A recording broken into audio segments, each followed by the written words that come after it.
Este es el río Garona. Este es el río Ebro. Y entre estos dos ríos es donde se asienta el antiguo pueblo vasco.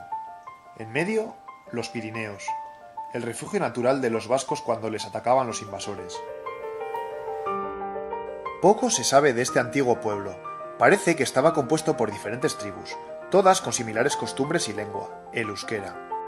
Bueno, o eso nos narran los romanos, que fueron los primeros en llegar y contarlo. Veamos. El siglo II a.C.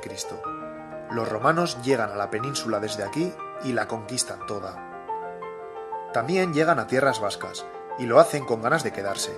De hecho, estuvieron nada más y nada menos que 600 años. Algo bueno trajo la conquista romana.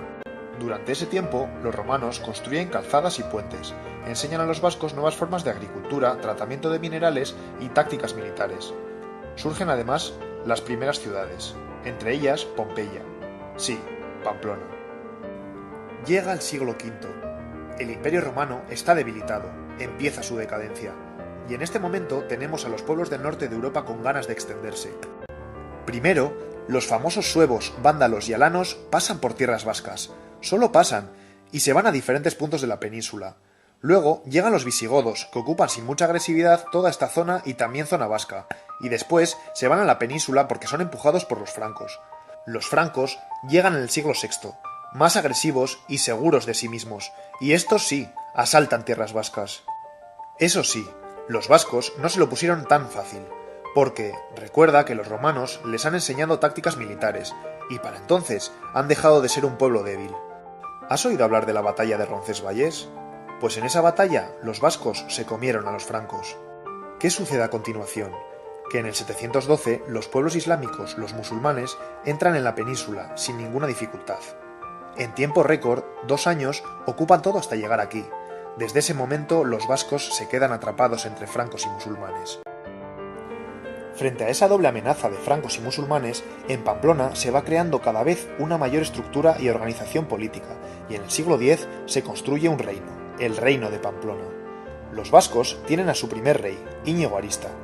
A lo largo de los años siguientes, ese reino de los vascos va extendiéndose y ganando más territorio. Fíjate, al principio del siglo XI, con el rey Sancho el Mayor, llega a alcanzar toda esta zona. Sorprende, ¿eh? Fueron los años de oro del reino, que todavía se llamaba de Pamplona. Un siglo más tarde, el rey Sancho el Sabio cambia el nombre al reino y pasa a llamarse Reino de Navarra. Paremos un poco para aclarar unas cosas.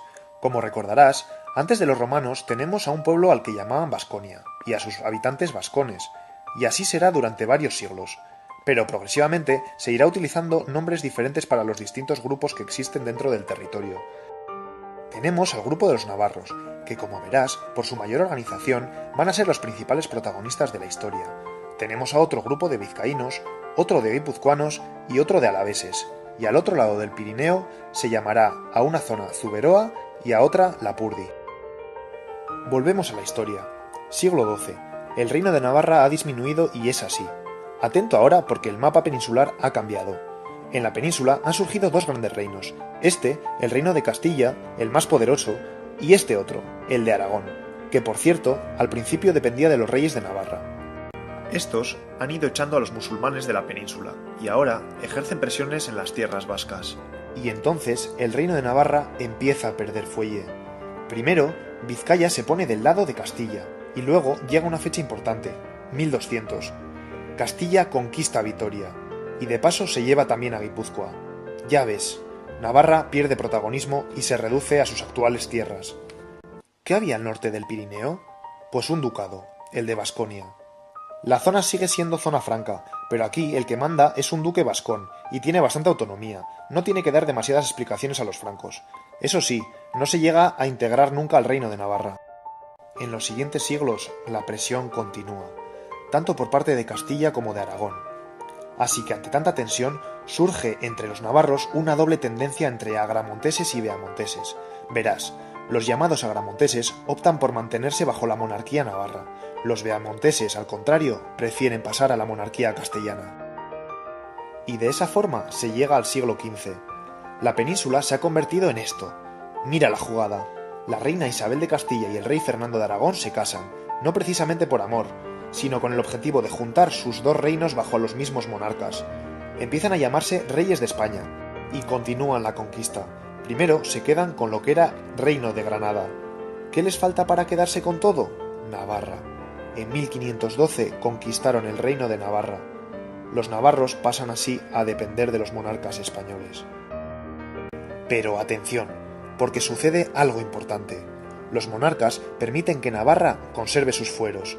¿Qué quiere decir eso? Pues que siguen teniendo una fuerte autonomía, lo que supone que pueden seguir prácticamente gobernándose a sí misma.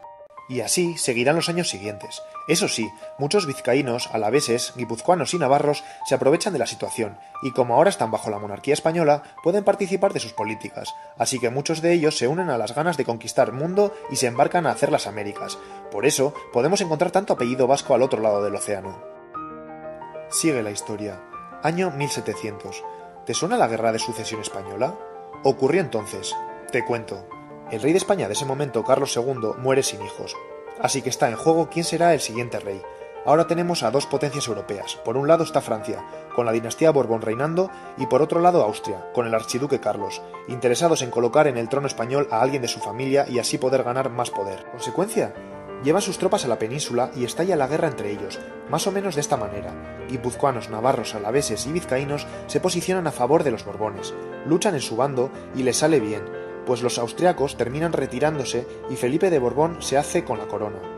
Este quita los fueros a todos los territorios de la península menos a los 4 territorios vascos, como agradecimiento a su apoyo. Y acuérdate que tener fueros significa tener mayor autonomía y autogobierno. A finales del siglo XVIII comienza una época terrible para el pueblo vasco. Veamos qué ocurrió. Por un lado, se produce la Revolución Francesa y se impone la igualdad social para todos en Francia. Todos los franceses son iguales. ¿Qué significa eso? Pues entre otras cosas, no se acepta que los vascos no se consideren a sí mismos franceses. Te lo he dicho, todos deben ser iguales. Desde París mandan a tierras vascas el ejército y arrastran a miles de sus habitantes hacia el norte. Muchos vascos mueren mientras los empujan en condiciones inhumanas. A partir de entonces, la zona vasca pierde toda su autonomía. Acuérdate del ducado.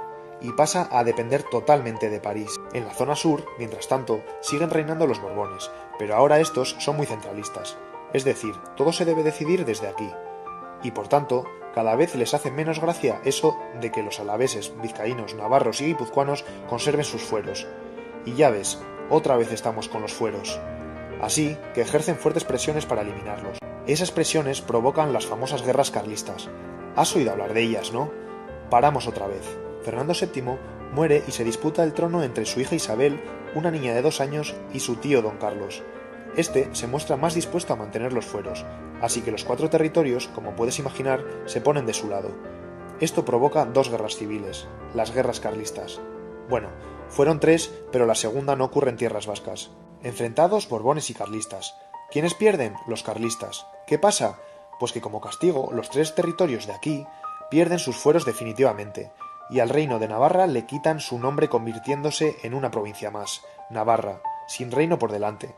Los 4 territorios vascos de la península quedan integrados en España, como 4 provincias dependientes de Madrid, el mapa actual.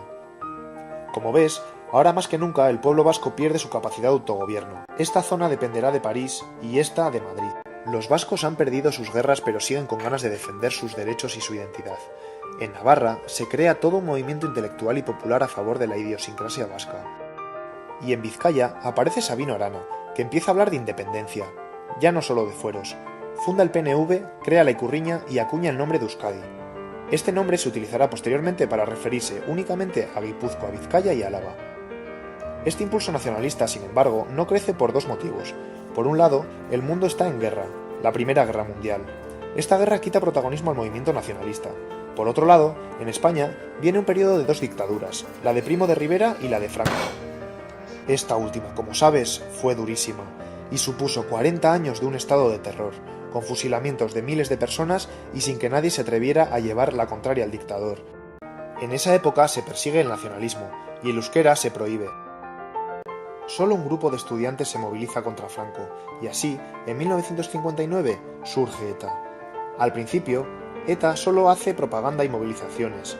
Busca la independencia del País Vasco. En la década de los 60, empieza su lucha armada y continúa atentando en la transición española, y también durante la democracia. Y así, se va evidenciando cada vez más el conflicto vasco. La sociedad vasca está cada vez más dividida, entre los más afines a ETA y quienes la rechazan. En 2011, ETA abandona las armas, y comienza un periodo de confrontación exclusivamente político entre diferentes partidos e ideologías. Hemos llegado a la actualidad.